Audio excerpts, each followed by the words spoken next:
Baiklah hadirin, Assalamualaikum warahmatullahi wabarakatuh. Innal hamdalillah nahmaduhu wa nasta'inuhu wa nastaghfiruh wa na'udzu billahi min sururi anfusina wa min sayyiati a'malina may yahdihillahu fala mudhillalah wa may yudlilhu fala hadiyalah. Allahumma salli wa sallim ala sayyidina Muhammadin Rasulillah ibnu Abdillah alladzi la nabiyya ba'dah. Qala ta'ala fi kitabil karim wa huwa asdaqul qailin. A'udzu billahi minasyaitonir rajim. Qalu subhanaka la ilma lana illa ma 'allamtana innaka antal alimul hakim. Wa qala a'udzu billahi minasyaitonir rajim. Yarfa'illahu alladhina amanu minkum walladhina utul ilma darajat. Masyaallah, madrasul. Wa qala nabiyyu sallallahu alaihi wasallam man salaka tariqan yaltamis bihi ilman sahalallahu lahu tariqan ilal jannah. Sadaqallahul adzim wa sadaqa nabiyul karim. Hadirin kaum muslimin, Bapak Ibu jamaah salat maghrib dan nanti insyaallah isya yang dirahmati, dimuliakan serta dicintai oleh Allah Ta'ala. Terlebih dahulu marilah kita untuk yang kesekian kalinya menghaturkan rasa syukur kita, terima kasih kita kehadirat Allah Ta'ala karena hingga detik ini kita tetap ditakdirkan Allah sehat walafiat lahir batin dan tetap dalam keadaan meningkatkan iman takwa, mudah-mudahan istiqomah, bahkan meningkat yang setinggi-tingginya, yang sebaik-baiknya, hatta saatnya nanti kita kembali ke hadiratnya dibaringi mati, tidak ada lain melainkan mati dalam keadaan husnul khotimah, jauh daripada su'ul khotimah. Amin ya mujibas sa'ilin. Salawat salam kita aturkan kepada baginda junjungan kita, panutan kita Nabi Muhammad sallallahu alaihi wasallam yang sudah banyak memberikan uswah, teladan, tuntunan kepada kita. Mudah-mudahan kita betul-betul di dunia ini diakui sebagai umatnya dan nanti di akhirat mendapatkan syafaatnya. Amin ya rabbal alamin. Hadirin, kita lanjutkan taklim kita. Dalam waktu yang amat sangat singkat ini kita masih berada di bab amar ma'ruf nahi anil munkar. Kita masuk ke hadis yang ke-7. Hadirin, ini rupanya kebiasaan duduk-duduk di pinggir jalan itu bukan tradisi akhir zaman ini saja. Sejak zaman Nabi rupanya sudah ada. Ini dalam riwayatnya disebutkan. Bismillahirrahmanirrahim. As-Sabi yang ke-7, an Abi Sa'id Al-Khudri radhiyallahu anhu anin Nabi sallallahu alaihi wasallam qala. Nabi bersabda, kata beliau, iyyakum, jauhilah olehmu sekalian, wal julusa fi turuqati, duduk-duduk di pinggir jalan. Memang enak kok duduk di pinggir jalan itu dia. Non banyak yang di sawang, napa di sawang itu banyak hiburan. Pokoknya mari ngoten bersih, matanya bersih gitu. Jadi Nabi wanti-wanti, jauhilah olehmu sekalian untuk duduk-duduk di pinggir jalan. Nah hadirin, bukan anak sekarang saja rupanya ketika di bilangi seperti itu kemudian jawab. Ini sahabat juga begitu, ya Rasulullah, malana min majalisina budun. Sulit ya Rasul, jawabnya. Kaiso rasanya meninggalkan duduk-duduk di pinggir jalan itu. Kenapa? Karena natahadasu fiha, kami berkumpul saling curhat, saling berbincang-bincang, saling ngobrol, mungkin ngalor ngidul nggih di pinggir jalan itu. Faqala Rasulullah sallallahu alaihi wasallam, kemudian Nabi pesan yang terakhir, oleh ngono lek terpaksa kamu sekalian tidak bisa meninggalkan duduk-duduk di pinggir jalan, abaitum niku tidak bisa meninggalkan ila majalis, kecuali memang harus melakukan seperti itu. Lek ngono carane faktu toriko haqqahu, kalau begitu berilah haknya jalan nggih. Maksud jalan itu ya yang meliwat di jalan, melintas di jalan, ataupun apa yang ada di sekitar jalan itu, makanya berikan haknya.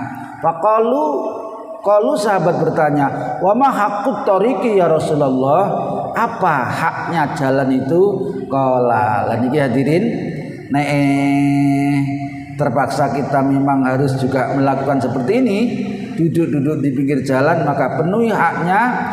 Nabi wanti-wanti inilah haknya. Yang pertama, ghaddul basar, menundukkan pandangan mata. Lan iki sing angel kan niku nggih. Nen lek gak ngoten lah ya ndek omahe wis gak apa-apa nggih. Ini memang penak di pinggir jalan itu. Jadi yang pertama, tundukkan pandangan matamu nggih. Kalau kita pas di pinggir jalan ada yang melintas, apalagi kaum hawa yang lewat, apalagi masih muda dan rodok piye ngoten nggih, ini harus tundukkan mata nggih. Ngeten iki kadang-kadang nggih gak bocah nom tok nggih. Sing tua-tua saniki masih mboten duduk di pinggir jalan, WA itu lho penuh. Dan sing macem-macem kadang-kadang ya Allah, bisa tua orangnya tapi hatinya tetap. Yang pertama niki ghaddul basar. Yang kedua, waqaful adza, mencegah gangguan. Jadi ojo usil ngoten lek bahasane dhewe nggih. Tangane ojo usil nggih. Kalau di desa dulu banyak ini. Lek lungguh-lungguh teng pinggir jalan, kemudian enten anak perempuan lewat. Niku salamnya tuh salam pelecehan. Assalamualaikum cantik. Ngoten nggih piye? Kan gak genah jenenge. Ini yang dilarang oleh Rasulullah SAW. Itu termasuk tidak ghaddul basar, bahkan juga membuka mata hatinya. Kalau ngoten nggih. Yang kedua, jauhilah olehmu gangguan.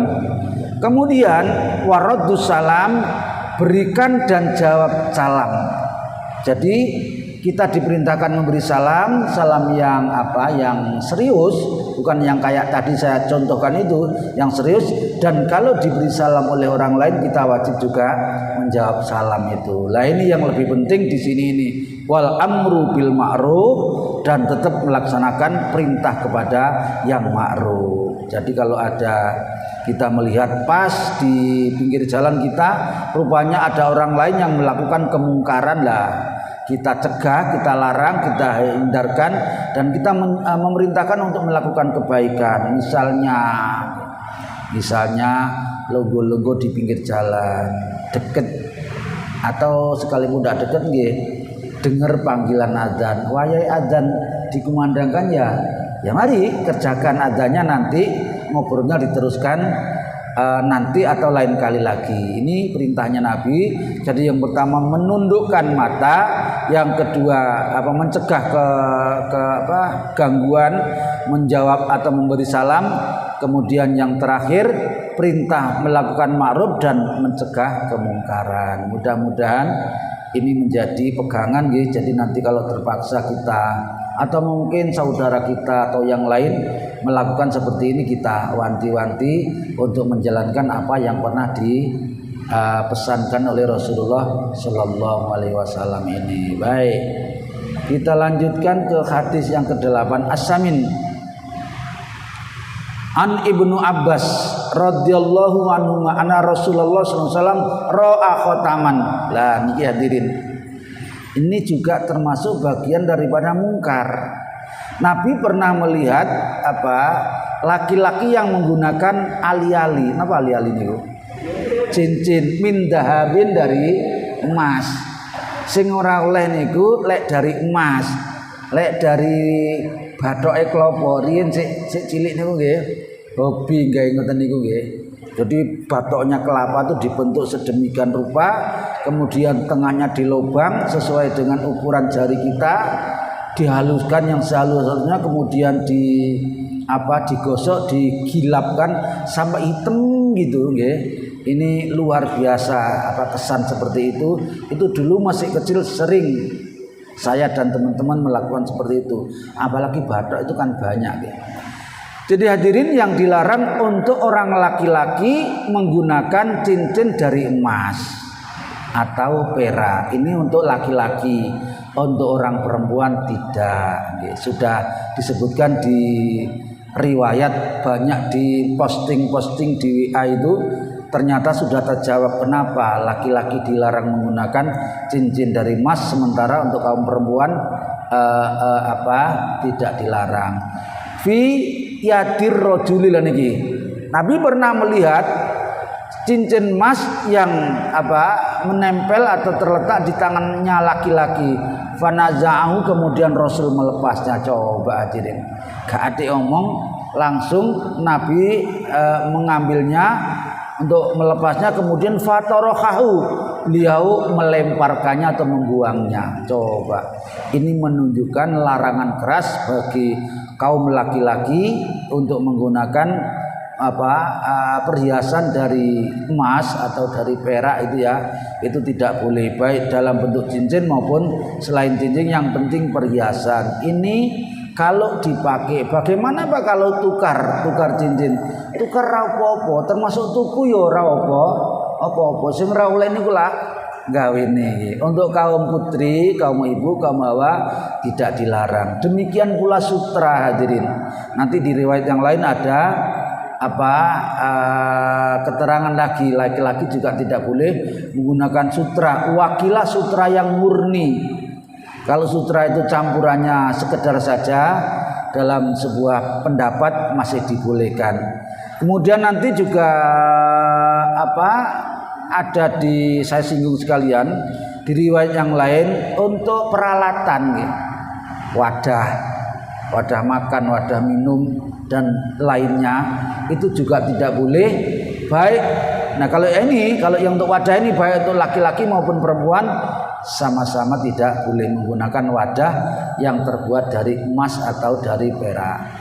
Kemudian waqala, Nabi setelah mengambil dan melempar cincin khotam itu, khotam itu cincin. Kemudian yakmidu,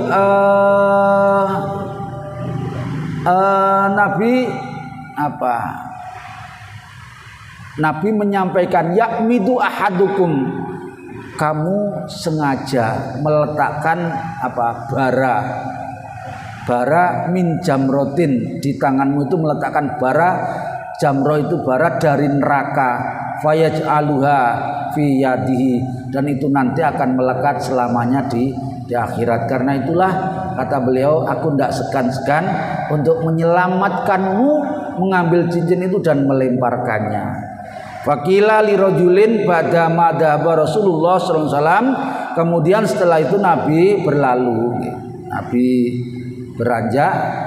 Setelah Nabi sudah berlalu, sahabat yang lain mengatakan khud khotamaka, kepada pemilik cincin, ambil lagi lah cincinmu itu, intafi bihi, mungkin siapa tahu bisa dimanfaatkan.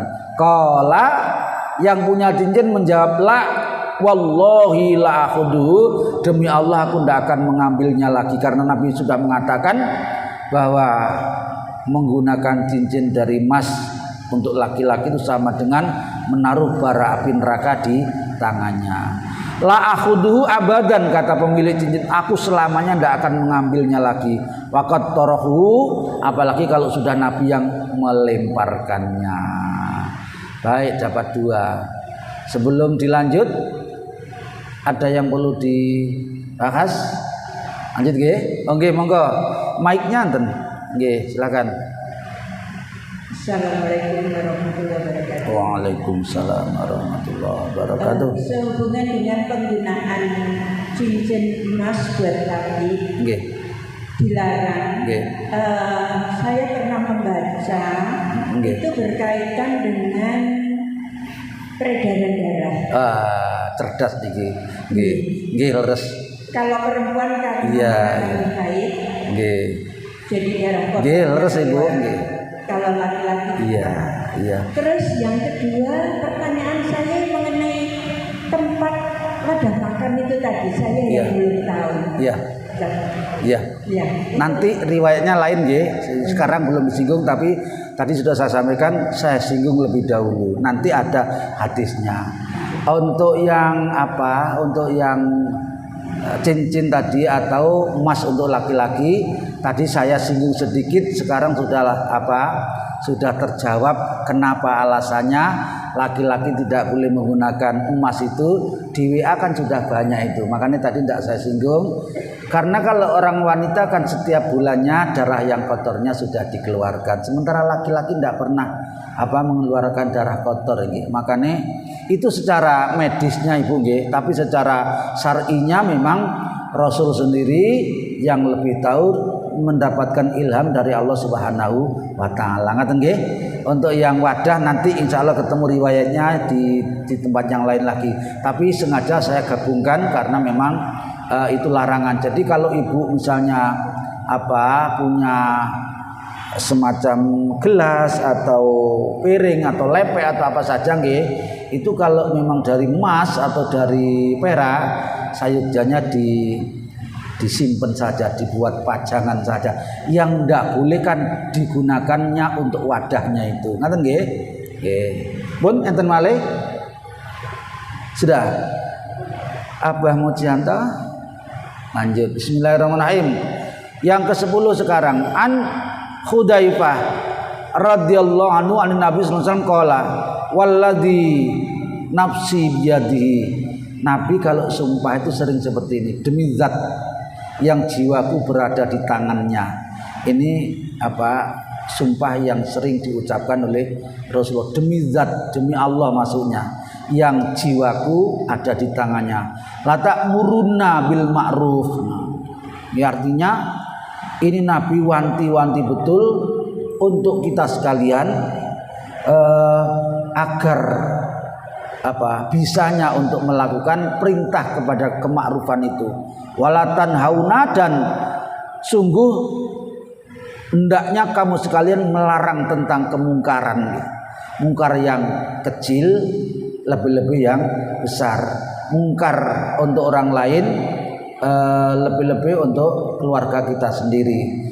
Karena di dalam mukadimah kemarin itu sudah kita sampaikan bahwa rupanya memang amar ma'ruf nahi anil munkar ini perintah Allah Ta'ala bukan hanya untuk kita, untuk umatnya Muhammad saja, enggak. Dari nabi-nabi terdahulu sudah banyak yang diperintahkan oleh Allah Ta'ala untuk melakukan amar ma'ruf nahi anil munkar ini. Ada satu kaum yaitu umatnya Nabi Isa. Nabi Isa dibuat takjub yang hebat karena rupanya Allah mengutuk kepada umatnya Nabi Isa yang enggan terhadap perintah amar ma'ruf nahi anil munkar ini. Mereka dibalik bumi tempat tinggalnya, yang atas menjadi di bawah dan yang bawah menjadi di atas. Yang di atas itu tampak banyak batu-batu sijil seperti batu yang dulu digunakan oleh Allah Ta'ala untuk menghancurkan pasukan Raja Abruhah ketika akan menghancurkan Ka'bah itu. Nah, hadirin kita kembali, Nabi sampai bersumpah artinya menekankan sekali kepada kita untuk bisa berupaya keras untuk perintah kepada yang ma'ruf dan mencegah kepada yang mungkar. Tapi hadirin, seperti yang juga sudah saya singgung kemarin, nanti setelah ini ada bab yang menerangkan kita tidak amar ma'ruf itu sangat dilarang. Sama halnya dilarangnya untuk tidak melarang kemungkaran juga dilarang. Artinya ngelarang kemungkaran. Tapi Allah Ta'ala lebih tidak suka lagi kepada orang yang hanya suka merintah kepada kebaikan tadi, perintah tok, tapi dia sendiri tidak mau, ini sangat lebih dikutuk oleh Allah Ta'ala. Dan orang hanya suka mencegah kemungkaran, sementara dia sendiri justru melakukannya. Nanti kita ketemu babnya. Nah hadirin, aula yusikanna, atau akan menimpakan kepada kamu sekalian Allah ayyab'asa alaikum iqaban minhu, nanti Allah akan menurunkan iqab itu hukuman atau siksa kepada kamu sekalian lantaran kamu menghindari amar ma'ruf nahi anil munkar tadi itu. Summa tad'una, kemudian kamu sekalian akan memohon kepada Allah Ta'ala untuk diselamatkan dari iqab Allah Ta'ala itu, fala yustajabu lakum, dan Allah tidak akan mengabulkannya kembali. Hadirin yang dirahmati oleh Allah Ta'ala, sebetulnya sudah terlalu banyak pelajaran yang diberikan oleh Allah Ta'ala kepada kita selaku umat manusia. Betapa banyak tempat-tempat tertentu yang sudah diperingatkan, bahkan mungkin diazab oleh Allah Ta'ala karena di tempat itu kebanyakan manusianya tidak mau amar ma'ruf nahi anil munkar. Di Al-Quran juga kemarin sudah kita singgung Allah ada berfirman, kata Allah Ta'ala, wattaqu fitnatan la yusibannakum minkum dolam khosoh. Takutlah kamu sekalian atas bala Allah Ta'ala, bala atau ujian atau bencana dari Allah Ta'ala yang tidak hanya menimpa orang-orang yang zalim tok. Orang yang baik-baik pun juga akan terkena. Kenapa? Karena yang baik mungkin belum sepenuhnya melakukan ini amar ma'ruf nahi anil munkar. Oleh karena itu hadirin, mari kita bismillah sesuai kemampuan kita untuk melakukan amar ma'ruf nahi anil munkar ini sebelum kita diperingatkan oleh Allah Subhanahu wa Ta'ala. Baik, yang ke-11 hadi asyara an Abi Sa'id Al-Khudri radhiyallahu anhu, Nabi sallallahu alaihi wasallam qala afdhalu jihad. Nah niki hadirin, niki termasuk pengamalan amar ma'ruf nahi munkar yang hebat sampai Nabi mengatakan jihad afdhalu jihad kalimatu adl inda sultani jair. Jadi amar ma'ruf nahi anil munkar yang lebih hebat, yang sampai bernilai jihad, itu adalah menyampaikan kebenaran. Kalimatu adl ini kebenaran, menyampaikan kebenaran ya tadi itu, memerintahkan yang benar dan melarang yang mungkar kepada sultan yang jair. Sultan itu pimpinan yang zalim. Ya kira-kira kayak pimpinan, gak asa pimpinan pucuk pimpinan tengah-tengah ngono gak patek zalim, gak patek adil, kan zalim sudah namanya. Kita wani mengingatkan hadirin, masya Allah, jelas berat itu. Makanya Nabi mengatakan itu adalah jihad yang paling hebat, menyampaikan kebenaran di hadapan sultan yang jair. Ada lagi ini wasani asyara, yang ke-12 ini hampir sama, cuma ada sedikit bedanya. An Abi Abdillah ibnu Tariq Asyihab al-Bajali al-Ahmasi radhiyallahu anhu rajulan sa'ala. Nah, suatu ketika sama kayak tadi, ada laki-laki yang tanya an Nabiya sallallahu alaihi wasallam, kepada Nabi, waqad wada'a rijlahu fi gharzin, sementara Nabi sudah berada di atas kudanya atau di atas tunggangannya, dan kakinya sudah berada di pelananya, mapan misalnya mau bepergian Rasulullah. Tiba-tiba laki-laki ini menyela, ayul jihadi afdol ya Rasul. Rasul sudah mau berangkat sudah mau memulai bepergiannya, tiba-tiba ada orang yang nyela, wahai Rasul, jihad yang kaya apa yang paling afdol itu? Sama kayak tadi jawabannya, qala kalimatu haqqin inda sultanin jair, menyampaikan kebenaran, kalimah yang hak kepada pimpinan yang jair. Sepertinya habis ini. Yang ke-13 as-salisu asyara an Ibnu Mas'ud radhiyallahu anhu qala Rasulullah sallallahu alaihi wasallam, inna awwalama dakhalan naqsu ala Bani Israil annahu kana rajulun yalqa ar-rajula wa yaqulu ya hada ittaqillah wa da' ma tasnau. Ini karpe ya, ini sudah hampir sama seperti apa yang saya singgung tadi, tapi belum masuk kepada bab yang khusus. Kebanyakan kerusakannya umat-umat terdahulu termasuk Bani Israel itu adalah mereka ketika memerintahkan kepada amar ma'ruf, kemudian mencegah kemungkaran itu mereka tidak sepenuh hati, hadirin. Jadi ketika yang diperintah itu tidak melakoni, kemudian yang dilarang itu tidak mau meninggalkan, ini sekali dua kali gitu malah yang memerintahkan itu hanyut turut serta kepada yang dilarang tadi itu. Fayaqulu ya hada ittaqillah, kata pimpinannya Bani Israel itu, wahai para kaum, para manusia, takwalah kepada Allah Ta'ala, wada' ma tasnau, dan tinggalkanlah kerusakan atau mungkarat yang kamu lakukan itu. Fa innahu la yahillu laka, karena semua itu tidak halal untuk kamu sekalian. Sumayal qaum minal ghadi wa huwa ala khalihi. Kemudian hadirin, rupanya yang dilarang untuk melakukan kemungkaran dan yang diperintahkan untuk melakukan ma'ruf itu keesokan harinya masih sama seperti di mana hari dilarangnya itu. Jadi tidak ada perubahan. Fala yamnauhu, ternyata hadirin setelah hari yang ketiga ketemu lagi masih dalam keadaan seperti itu. Yang memerintahkan tadi itu sudah tidak mau memerintahkan lagi. Nggih, ayakuna akiluhu, bahkan dia malah bergabung terhadap orang-orang yang melakukan kemungkaran itu. Dia kumpul di tempat makannya, kumpul di tempat minumnya, kumpul di tempat-tempat duduknya. Falamma fa'alu dzalika, nah ketika orang yang tadinya memerintahkan ma'ruf dan melarang mungkar itu tidak mau melanjutkan, daraballahu qulubahum ba'dihim bi ba'din. Allah kemudian mengutuk melalui hati satu mereka terhadap hati yang lain. Artinya lu'inal ladina kafaru min bani Israel, seperti yang disebutkan oleh Allah Ta'ala di dalam Al-Quran. Bani Israel itu dikutuk oleh Allah Ta'ala karena melakukan seperti tadi itu,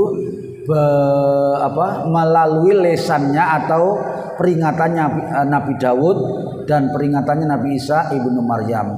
Dzalika bima asaw wa kanu ya'tadun, karena mereka turut melakukan kemaksiatan, bahkan mereka ya'taduna, melampaui batas atau keterlaluan.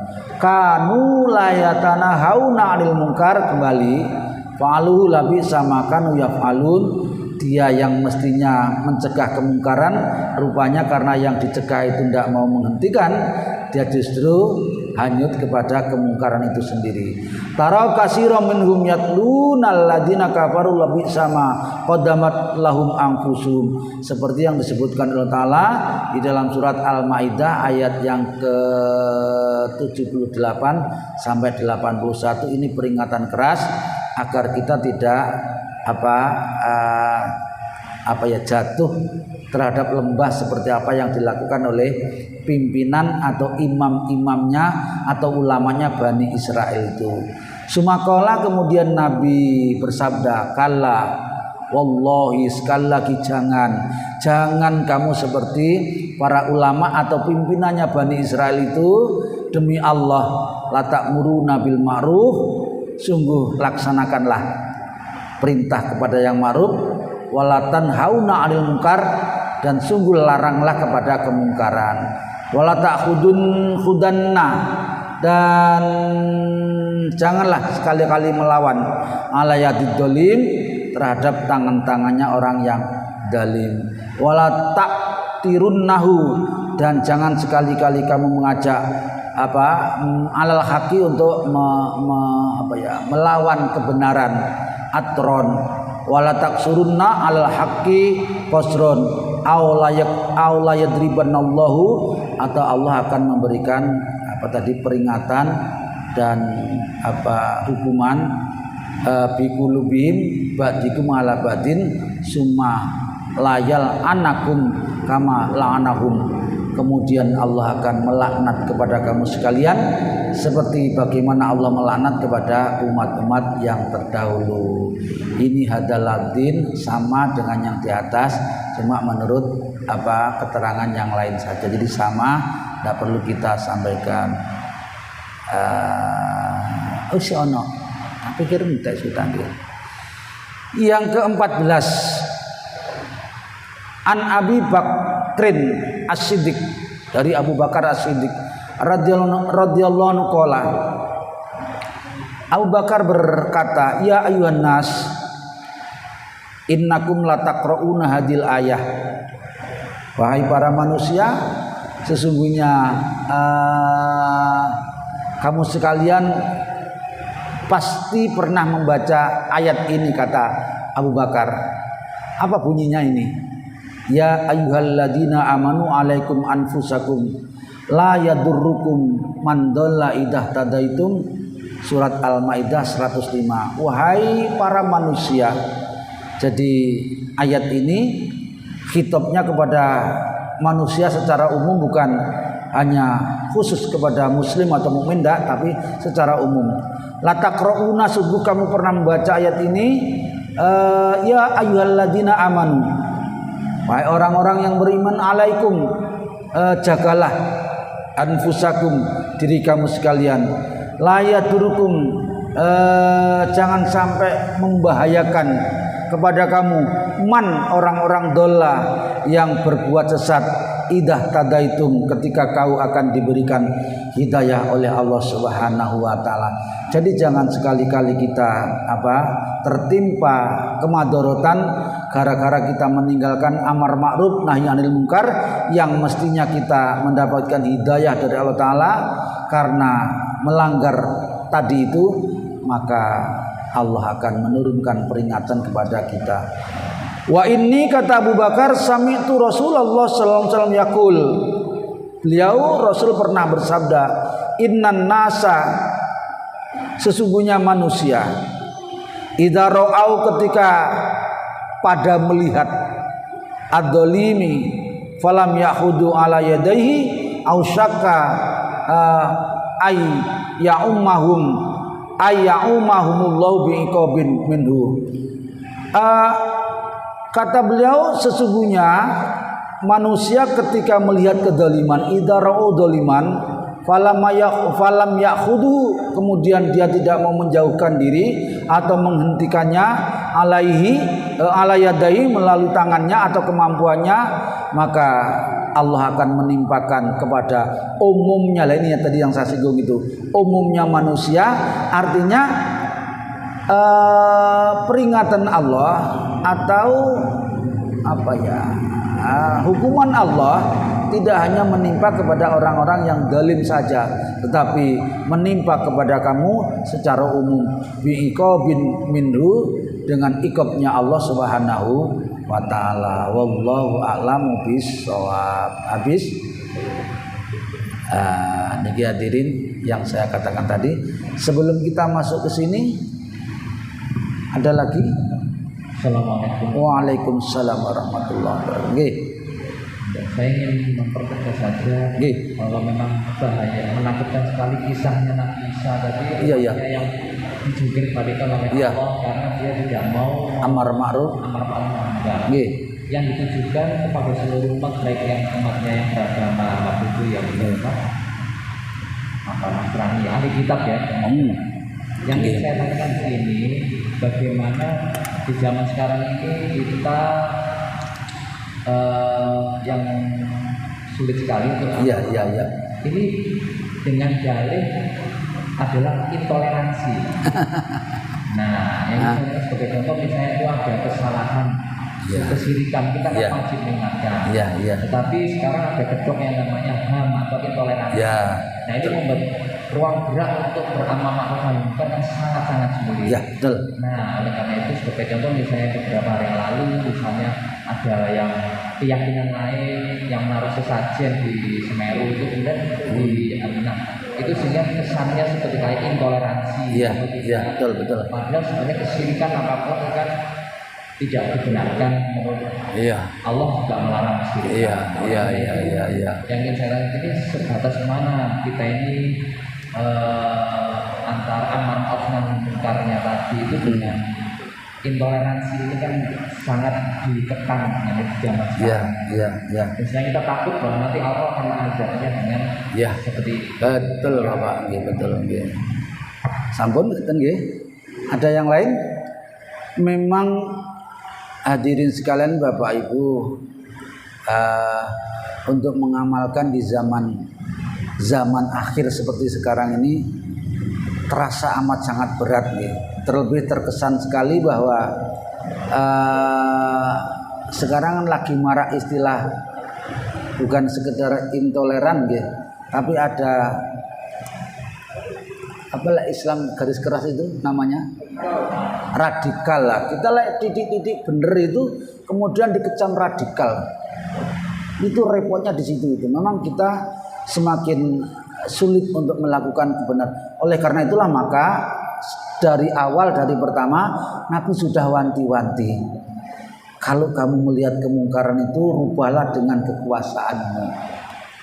Kalau kamu tetap masih belum bisa dengan kekuasaan, maka dengan lesanmu, dengan nasihat-nasihat, dengan peringatan-peringatan.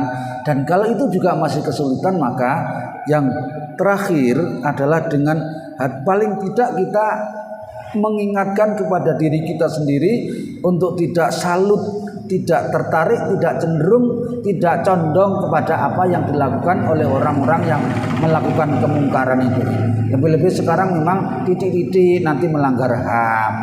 Sengkono mau melakukan gini, ini kan tidak dilarang menurut agama saya.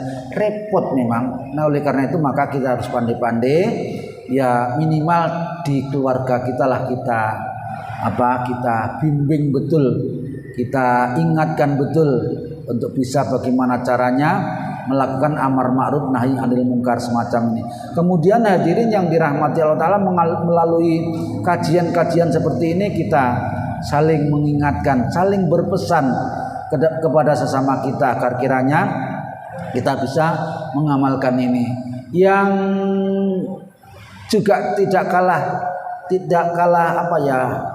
kalah baiknya, sekarang ini kan di banyak masjid sudah semacam terbentuk organisasi remas atau remaja masjid. Sebetulnya itu juga merupakan jalan yang bagus untuk kita bisa bagaimana menyampaikan amar ma'ruf nahi anil munkar ini. Memang di tempat-tempat seperti yang sudah terlanjur seperti itu, kita mempunyai tantangan berat untuk bisa melakukan. Maka mungkin kita hanya bisa melakukan yang tipe 3 tadi itu, fa illam yastati bila sini fa biqalbi, dengan hatinya saja, sekalipun itu masih termasuk kita digolongkan dalam iman yang lemah. Tapi jangan putus asa, kita harus terus berupaya untuk bisa melakukan amar ma'ruf nahi anil munkar tadi. Memang ya tetep ae ono sing menghalangi. Ngaten nggih, wallahu alam bisawab. Masih ada waktunya? Ini bab baru yang tadi saya singgung, bab taglid. Akan menjadi berat hukumannya, berat hukuman orang amaro ini juga perlu hati-hati nih kita. Ojo mek seneng larang, ojo mek seneng ngongkon tapi gak gelem nglakoni, atau hanya mau melarang tetapi dia masih ngelakoni. Orang ngongkon tapi gak ngelakoni, melarang tapi dia malah melakukan, ini besar hukumannya atau iqabnya di hadapan Allah Subhanahu wa taala. Karena itu hadirin yang dirahmati oleh Allah Subhanahu wa taala,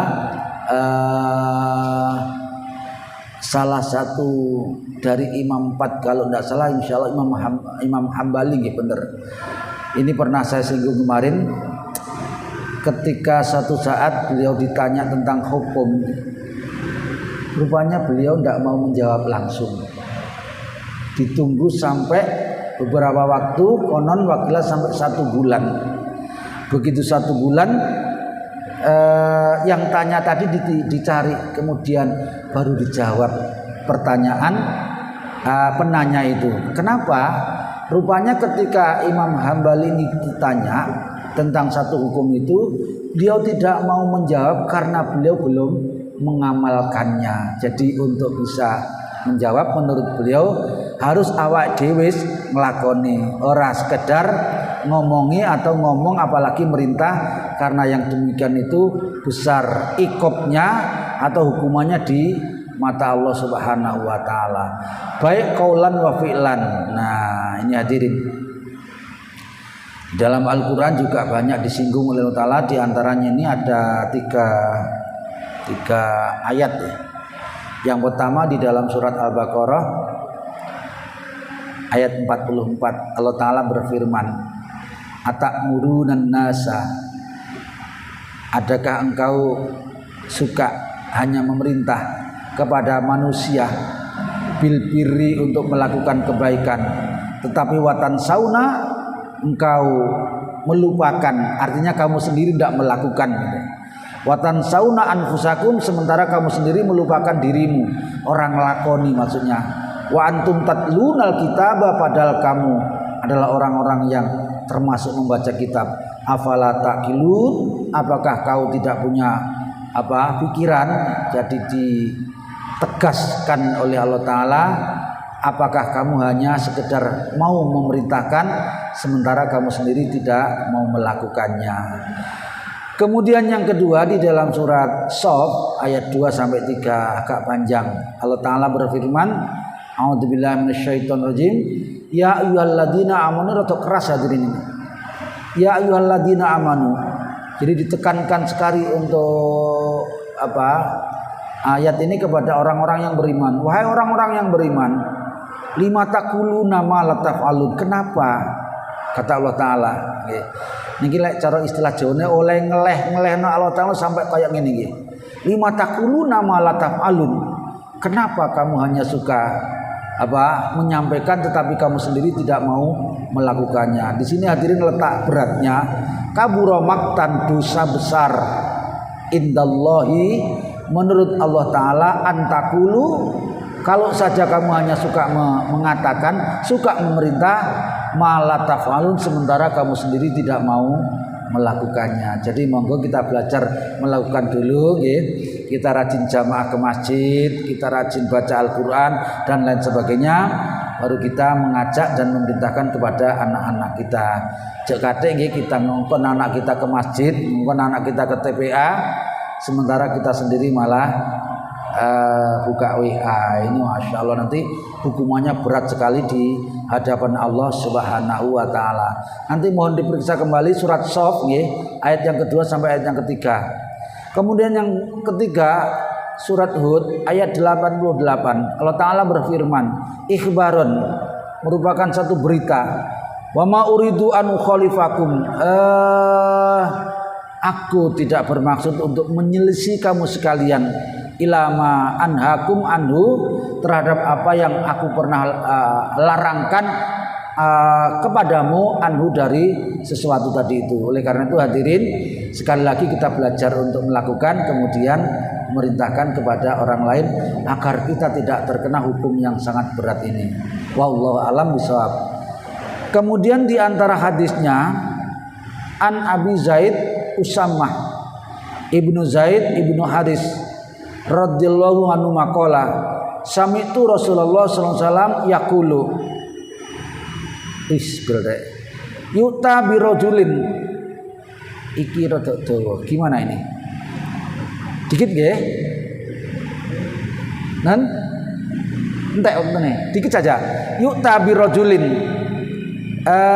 nanti di hari kiamat, di akhirat nggih, yaumal kiamati akan didatangkan seorang laki-laki, fayulaqqa finnari, laki-laki itu dilemparkan ke dalam api neraka, fatan daliku, kemudian karena dilemparkan ke dalam neraka itu dia berputar-putar, aktabu batnihi, sampai hadirin karena berputar-putar itu berodol isi perutnya. Apa berodol niku?